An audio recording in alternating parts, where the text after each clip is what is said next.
right, Miss Whitley, just start off by giving me a little feedback about the lesson. Well, first of all, talk about the objective.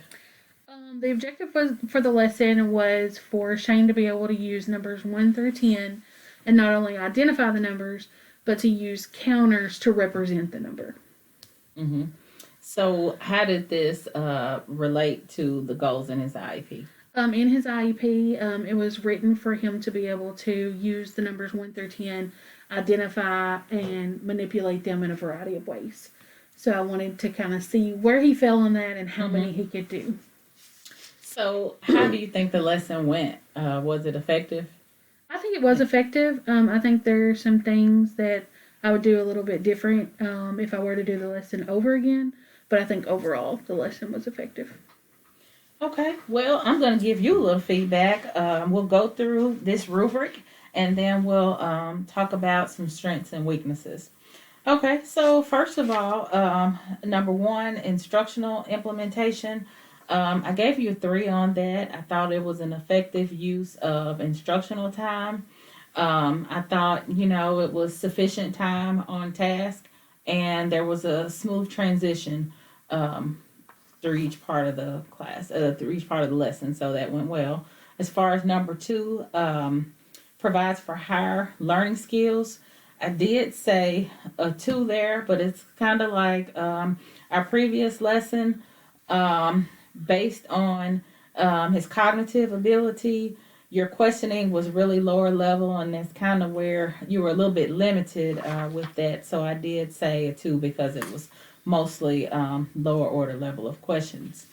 But the wait time was appropriate. So as far as number three, active engagement, student interest was high. He's always excited to use manipulatives. He seemed to enjoy the lesson. I thought that you did a good job encouraging him to participate. Um, let's see. Interactions were positive between you and the student, between the student and other students. So there were no issues there. As far as behavior management, there weren't any management issues. You did occasionally have to redirect him, but he's easily distractible. So Very much.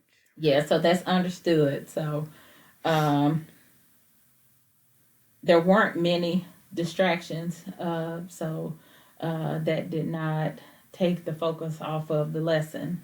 And you were responsive to his needs as far as just, again, keeping him on task.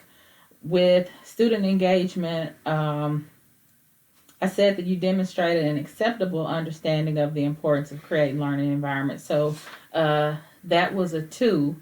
For the most part, he was actively involved in the lesson. Probably could have been a little higher because there was some distraction there. On number six, enhancing communication, um, you had there's a positive oral communication. So I've noticed, and I said this in the previous lesson, that your student has grown in his verbal skills. So for the most part, he is not always responsive. But again, with the way you and your paraprofessional interact with him, that has really improved. And I can see a difference in his verbal ability um, when he's here every day and then when we've been out, like for spring break. I can kind of tell a difference there. Yes. But clear and concise directions, and with him, he has to have short steps, and so you do a good job communicating with him. With your assessment, I did say a two on that. Um, your form of assessment is informal, so it's mostly observational. So you could probably use a variety of assessment tools. As far as support, again, the note I made was improve verbal skills. And so I think that was good there again with clear and concise directions. Also, just encouraging the communication. And so your final score was like 21 out of 24 on that one.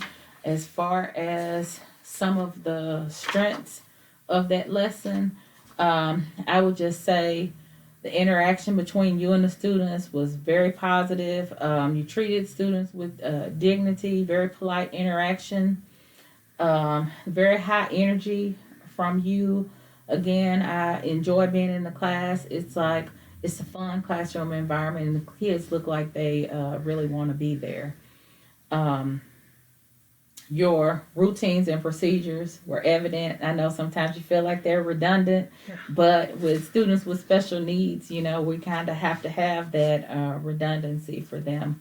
Also, just good proximity to students. You're always right there. It's very attentive. So I thought that was definitely a strength. And you were very aware of what was going on. So sometimes there are distractions in your room because of therapy and all that, but you were very aware of that and you did a good job keeping him focused. As far as weaknesses, I would just say that maybe you could use a variety of types of manipulatives to keep your students' attention. I think that would help as far as that. I also mentioned just having more forms of assessment. And I would just say you could possibly have a little more time on task. It seemed like um, your student was really engaged and into it, and you probably could have gotten a little more work out of them if you had given him a few more minutes. Gotcha. But overall, I thought the lesson went well. I think it went well, and I think like you said, I agree with the more time because later that afternoon he tried to log himself back in just to do more work. So it was something he really enjoyed. Do you have any questions for me? No, I'm good. Okay. All right, thank you. All right. Well, thank you.